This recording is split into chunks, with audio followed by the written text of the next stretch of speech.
இப்பவாவது நான் தென்முக நம்பியோட ரத்தம்ங்கறத நீ நம்புறியா? முதல்ல மரியாதையா பேசு பாலா. என்ன இருந்தாலும் அவர் உன்னை வளர்த்தவரு. என்ன அவர் வளர்க்கல, என் அம்மாவை கொண்ட பாவத்தை என்ன வச்சு தீர்த்துக்க நினைச்சவரு. பாலா, ஆதாரம் இல்லாம அப்பாவை பத்தி அபாண்டமா பேசாத.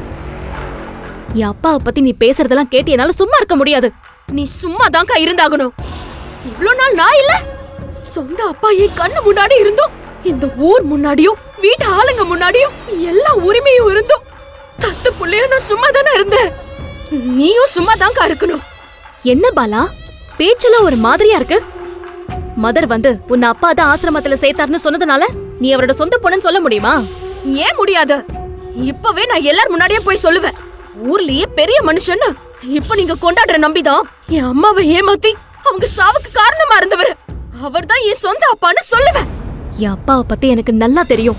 அவர் நீ நினைக்கிற மாதிரி ஏமாத்துக்காரரா இருந்திருந்தா உன்னை எதுக்கு அவர் தத்து எடுக்கணும்? எங்களுக்கு சமமா உனக்கு படிப்பு கொடுத்து எங்களை போலவே அந்த சொத்துல உனக்கு உரிமை இருக்குன்னு சொல்லணும். சொல்லு. அதத்தான் நானும் கேக்குறேன். என்ன தத்து எடுத்தவர எதுக்கு அவர் சொத்துல பங்கு கொடுக்கணும்? எல்லாம் அவர் பண்ண பாவத்தை கழுவுறதுக்கு தானே. பாலா, அப்பாவை அப்படி பேசாத. அப்படிதான் பேசுவேன். எத்தனை வருஷம் மனசுக்குள்ள போட்டு புழுங்குற விஷயம் தெரியுமா இது?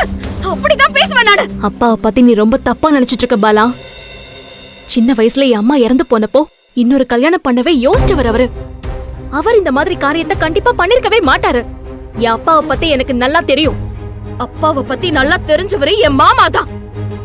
அவர்தான் எனக்கு அப்பாவை பத்தி சொன்னவரும். உங்க மாமா தெரியாம கூட சொல்லிருக்கலாம்ல.